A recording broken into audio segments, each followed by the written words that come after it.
لوگ خالی فوٹو دیکھ کر یہ رنگ کالی ہے گوری ہے کالی ہے گوری اسی پر لگے ہو. حضور پاک صلی اللہ تعالی علیہ وسلم نے فرمایا دنیا میں جو بھی نکاح کرتا ہے اس کے 4 مقصد میں سے ایک ہوتا ہے. یا تو عورت کا حسن و جمال دیکھ کے نکاح کرتا ہے, یا عورت کے پیسے دیکھ کر کے کرتا ہے, بہت مالدار ہے, بڑے باپ کی بیٹی ہے. سنو ایسے داماد ہو. حضور صلی اللہ علیہ وسلم نے فرمایا یا تیسرا مقصد یہ ہوتا ہے کہ بڑے خاندان والی ہے. السلام علیکم دوستو, کیسے ہیں پیارے اسلامک بھائیو. امید کرتا ہوں انشاءاللہ آپ سب خیریت سے ہوں گے. اللہ آپ سب کو اسی طرح ہمیشہ خوش رکھے. آپ کا پیارا بھائی محمد عفران آج پھر ایک نئی ویڈیو لے کر آپ سب کی خدمت میں حاضر آیا ہے. اس ویڈیو کا ٹاپک ہے شادی سے پہلے یا شادی کے بعد ایسی کون سی غلطی ہے جسے بھول کر بھی نہ کرے. آئیے اس ویڈیو میں سنیں گے مفتی سلمان اجری صاحب کی زبانی, اور اس ویڈیو کو دیکھ کر زیادہ سے زیادہ اس پر عمل بھی کرنے کی کوشش کریں گے انشاءاللہ. تو بنا دیر کیے ہوئے آئیے اس ویڈیو کو دیکھتے ہیں دوستو. حضور پاک صلی اللہ علیہ وسلم نے نوجوانوں سے کہا تم میں سے جس کی طاقت ہے وہ نکاح کرے. حضور سے پوچھا گیا کس سے نکاح کریں, کیسی عورت ہونی چاہیے. نکاح سے پہلے کے معاملات, عورت کو تلاش کرنا یہ اہم مسئلہ ہے. ضرور اس چیز میں اپنا وقت لگائیں. میں نہیں کہتا کہ تلاشنا نہیں چاہیے, تلاشیں اس لیے کہ وہ تمہاری نسل اس سے چلنے والی ہے, تمہارا خاندان اس سے آباد ہونے والا ہے. تو خالی تم گورا چٹا رنگ دیکھنے کے پیچھے نہ پڑو, بلکہ پورے ایک گھر کو چلانے والی, بلکہ تمہارے بچوں کی پہلی یونیورسٹی ہے, پہلی درسگاہ ہے. تم اس درسگاہ کو لانے جا رہے ہو تو کیا کیا اس کے اندر کوالٹی ہونی چاہیے وہ دیکھو. لوگ خالی فوٹو دیکھ کر یہ رنگ کالی ہے گوری ہے کالی ہے گوری اسی پر لگے ہو. حضور پاک صلی اللہ تعالی علیہ وسلم نے فرمایا دنیا میں جو بھی نکاح کرتا ہے اس کے 4 مقصد میں سے ایک ہوتا ہے.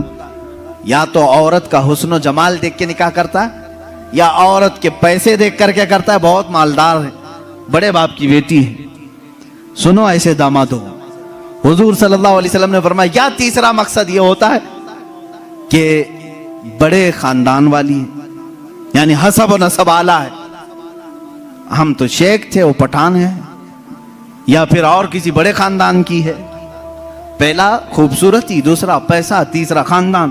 حضور نے فرمایا چوتھا ایک مقصد ہے وہ اچھا ہے. حضور فرماتے ہیں یا تو پھر اس کے اخلاق و کردار دیکھ کر نکاح کرتا ہے. یہ 4 میں سے کوئی ایک. اور رسول کریم صلی اللہ علیہ وسلم نے ہر ایک کا ریزلٹ بھی بتایا. جس نے صرف حسن و جمال دیکھا اور کچھ بھی نہیں دیکھا, خوبصورتی دیکھی, میرے آقا فرماتے ہیں ان قریب اللہ اسے فتنے میں مبتلا کرے گا.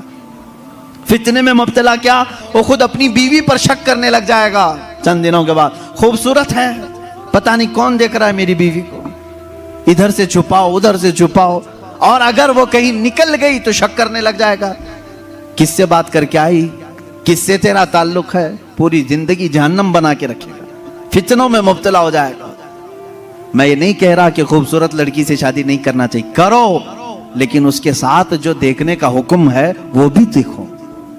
خوبصورت عورتیں, خوبصورت لڑکیاں تمہارے لیے نقصان دہ نہیں, اچھی ہیں, لیکن اس کے ساتھ جو دیکھنے کا حکم ہے وہ دیکھنا ضروری. میرے آقا صلی اللہ علیہ وسلم نے دوسرے نمبر پر فرمایا جس نے صرف مال دیکھ کر کے نکاح کیا, بہت پیسے والا گھر ہے, نکاح کرو اس سے, کیونکہ نکاح کے ساتھ گاڑی گھوڑا سب آئے گا. حضور پاک صلی اللہ علیہ وسلم فرماتے ہیں ان قریب اللہ اسے فقیر بنا دے گا, اسے محتاج بنا دے گا.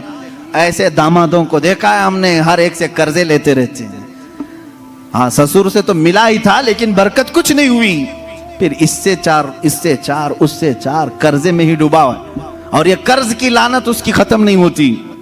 ڈھونڈ کے دیکھو ایسے بہت داماد ملیں گے, یا تو پھر وہ گھر جمائی بنیں گے. تیسرا جو بڑے خاندان کو دیکھا, حضور پاک صلی اللہ علیہ وسلم فرماتے ہیں اللہ اسے رسوا کر دے گا, وہ ذلیل ہو جائے گا لوگوں میں. ہاں جس نے اخلاق و کردار دیکھا, عورت کے اچھے اخلاق و کردار, اس کی دینداری دیکھا, حضور فرماتے ہیں اللہ اسے دنیا میں بھی برکت دے گا, آخرت میں بھی برکت دے گا.